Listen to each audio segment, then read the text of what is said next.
apôtres sont Hyménaïos et Philétos, qui se sont écartés de la vérité en disant que la résurrection est déjà arrivée et qui renversent la foi de quelques-uns. Néanmoins, le fondement de Dieu demeure inébranlable.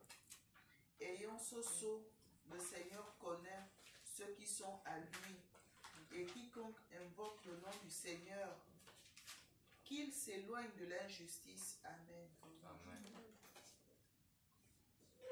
Donc, par les choses naturelles, on est enseigné sur les dimensions spirituelles, comme le corps de l'homme, il a besoin de ressources riches et variées pour pouvoir être fonctionnel.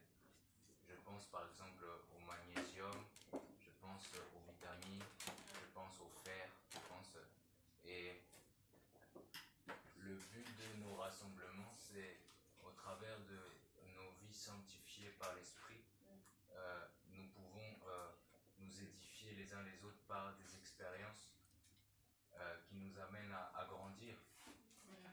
Amen. Et j'ai choisi de faire lire Delphine parce que je connais que dans sa version, l'Écriture nous parle de pâturage. Les pâturages, tout le monde connaît ce que c'est les champs qui sont réservés pour le bétail. Et pour ce qui nous concerne, nous sommes les brebis du Seigneur et il convient que nous soyons à notre place, c'est-à-dire dans le champ qui nous a été assigné en fait. Et autant le champ, c'est une réserve assez particulière où nous pouvons trouver les ressources dont nous avons besoin et ne pas sortir de la volonté du maître.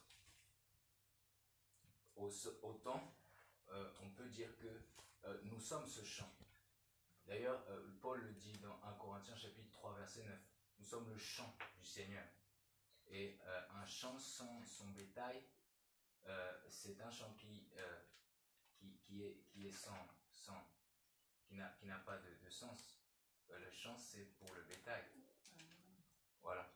Et l'Écriture nous parle de ces discours vains et profanes qu'il nous faut éviter durant notre marche avec le Seigneur.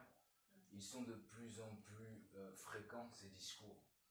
Ça passe par les doctrines de démons, ça passe par les religions, ça passe par toutes ces prophéties qui sont fausses parce qu'elles n'ont pas été apportées par le Saint-Esprit et que nous pouvons entendre ici et là.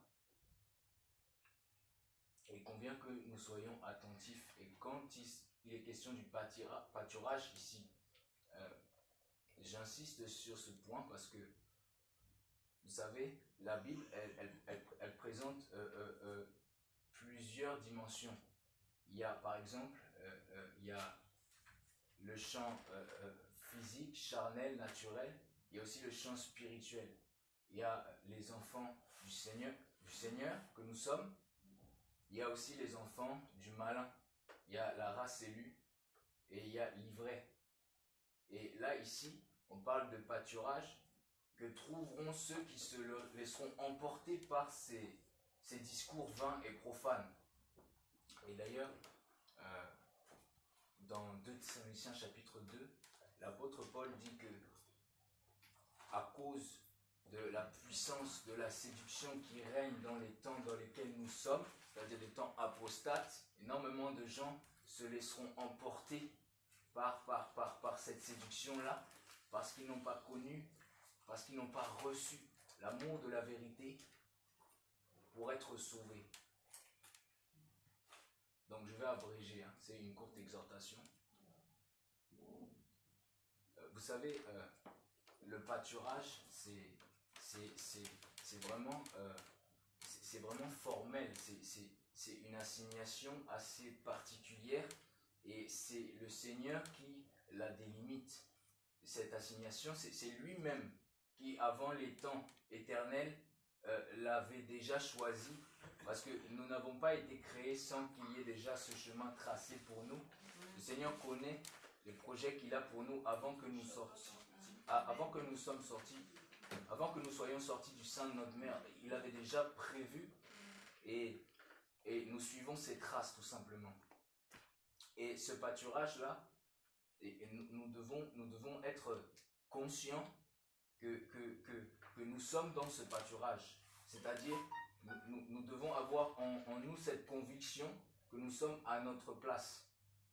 Et l'ennemi sait très bien que le Seigneur nous a... vous savez, nous avons un mandat. Parce que le Seigneur ne nous appelle pas à vivre notre foi de manière téméraire et monotone. Parce que la foi, elle est puissante pour que nous puissions accomplir les œuvres du Seigneur. Chacun a reçu un mandat et chacun agira avec force dans un domaine particulier en fonction de sa vocation. Amen. Amen. Et nous sommes amenés à évoluer, à croître dans l'appel que nous avons reçu. Et les forces ne cesseront de se décupler, en fait. Parce que c'est une question c'est une progression. L'enfant de Dieu que tu es aujourd'hui n'est pas le même que tu étais hier. Non. Parce que ta relation avec le Seigneur t'a nourri, en fait. Et c'est pour ça que il faut comprendre que partout où tu te trouveras, le Seigneur te conduira, en fait. Pas forcément à rester avec le même rassemblement. Peu importe où tu te trouves, si tu es à la bonne place, l'ennemi va envoyer l'oppression pour te faire sortir d'une manière ou d'une autre de ce pâturage-là. Parce qu'il sait très bien que tu vas y trouver la semence du Père, parce qu'il sait très bien que dans ce pâturage-là, tu es en sécurité. Raison pour laquelle le Seigneur dit que si il y a une brebis sur les 99 là, s'il y a une brebis qui s'est perdue, le Seigneur va aller chercher la brebis qui s'est égarée parce qu'il connaît que la brebis a sa place, c'est dans le pâturage, c'est pas ailleurs. Parce qu'il sait très bien que l'être humain, il est vulnérable s'il n'est pas... j'ai dit que vraiment c'est important. On vit une époque très difficile et on ne doit pas être négligent avec ces choses. Et je dois vous dire que depuis ma conversion, je n'ai jamais cessé d'être oppressé par l'ennemi, parce qu'il a toujours souhaité me faire sortir du pâturage qu'il m'a donné. Aujourd'hui, je le sais. Aujourd'hui, j'en suis convaincu. Et jamais jusqu'à présent, il n'a réussi à le faire. Mais aujourd'hui, je sais pourquoi j'ai traversé certaines épreuves et je sais que le mandat, il est là. Paul ne cesse de dire dans la parole que par les souffrances et les afflictions qu'il a endurées, il a pu en enrichir plusieurs. Amen. Parce que les fondements du Seigneur, c'est quelque chose, c'est ce qu'il a implanté en nous. C'est des choses qui doivent croître, comme la parole le dit dans 1 Corinthiens chapitre 3.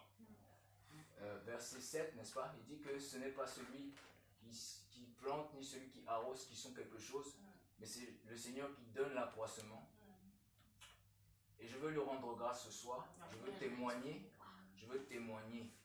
Je veux dire que les pressions du diable ces 3 dernières semaines ont été intenses dans ma vie quotidienne. Ces 3 dernières semaines, j'ai souffert, j'ai été oppressé. Et le Seigneur m'a montré que sans lui, je serais sorti. Mais je vous parle sincèrement. Et c'est très simple. C'est très simple pour l'ennemi de te toucher quand tu te retrouves seul, isolé. C'est important de savoir que les richesses, elles sont en société. là où 2 ou 3 sont assemblés. C'est important de reconnaître que le Seigneur ne t'a pas placé avec n'importe qui. C'est pour que tu puisses t'enrichir du témoignage de tout à chacun. La foi, ça ne se vit pas seul. Je vois certains chrétiens, malheureusement, ils se laissent influencer et ils sont saisis, ils sont pris par certaines culpabilités et ça les empêche de garder la tête sur les épaules, la tête froide, et parfois ils lâchent la main du Seigneur à cause de ça.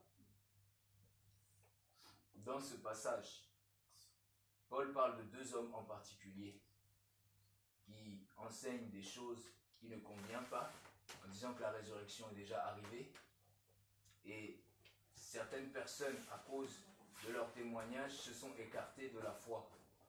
J'entends dire ici et là que des femmes sont victimes de viol de la part de leur pasteur, et plutôt que de les dénoncer, ils restent dans les coulisses, ils gardent ça pour elles, quoi.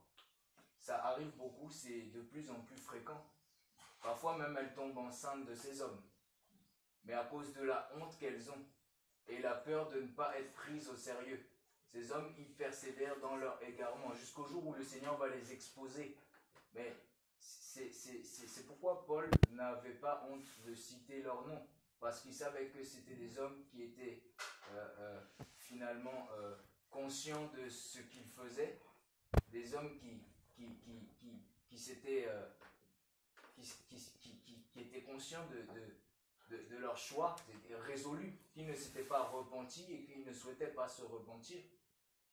Et c'est pourquoi le Seigneur a dit que son esprit ne contestera pas toujours avec l'homme dans son égarement. À partir d'un certain moment, il n'est pas bon de garder le silence.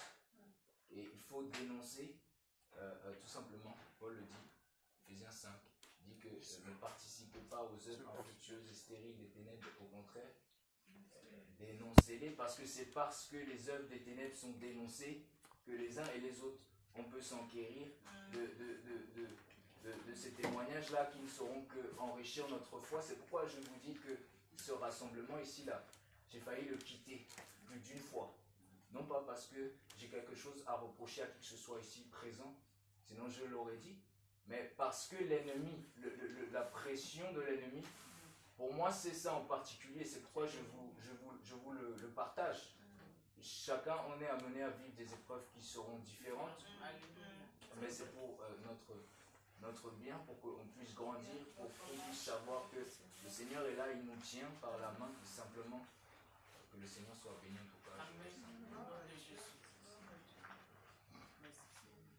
Ça nous encourage. Comme ça, demain, quand ça arrivera chez l'un d'entre nous, ça c'est les œuvres de l'ennemi, tout simplement.